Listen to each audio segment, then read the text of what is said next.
শ্লীলতাহানি কোনোদিন হতে পারে একটা কলেজে? আমাদের যে ভিডিও ফুটেজ আছে, সেই ভিডিও ফুটেজে আপনারা প্রত্যেকটা জিনিস দেখতে পাবেন এবং সেই ভিডিও ফুটেজ আপনাদের কথা বলবে।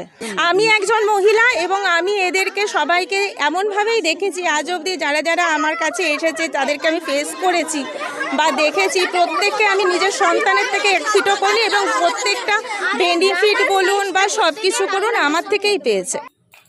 বারাসাত একটি বেসরকারি নার্সিং কলেজ কর্তৃপক্ষের বিরুদ্ধে মদ্যপ অবস্থায় ছাত্রীদের শ্লীলতাহানি করার অভিযোগ, পাশাপাশি অনেক টাকা নিয়েও পর্যাপ্ত শিক্ষার পরিকাঠামো দেওয়া হচ্ছে না, এরকম একাধিক অভিযোগকে সামনে রেখে কলেজ চত্বরে বিক্ষোভ ছাত্রীদের। আজ এই দৃশ্যে ধরা পড়ল বারাসাত নীলগঞ্জের একটি বেসরকারি নার্সিং কলেজে।